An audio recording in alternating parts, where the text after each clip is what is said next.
සබරගම විශ්වවිද්‍යාලයේ සිසුවෙකුගේ හදිසි මරණය නෞකවදයේ හේතුවෙන් සිදු වූ මරණයක් බවට අනාවරණය වුවහොත් ඊට වගකිව යුතු සියලු පාර්ශවයන්ට පවත්නා නීතියට අනුකූලව ගත හැකි උපරිම ක්‍රියාමාර්ග ගැනීමට කටයුතු කරන බව අධ්‍යාපන උසස් අධ්‍යාපන හා වෘත්තීය අධ්‍යාපන අමාත්‍යාංශය පවසයි.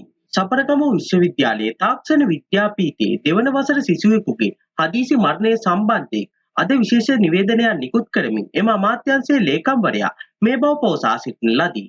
සබරගම විශ්වවිද්‍යාලයේ තාක්ෂණ විද්‍යාපීඨයේ දෙවන වසරේ ශිෂ්‍යයාගේ හදිසි මරණයට හේතු වූ කරුණු සම්බන්ධයෙන් පූර්ණ පරීක්ෂණයක් සිදු කිරීම සඳහා පර්යේෂණ මණ්ඩලයක් මේ වන විටත් පත් කර ඇති බවද එම නිවේදනයේ සඳහන් වේ.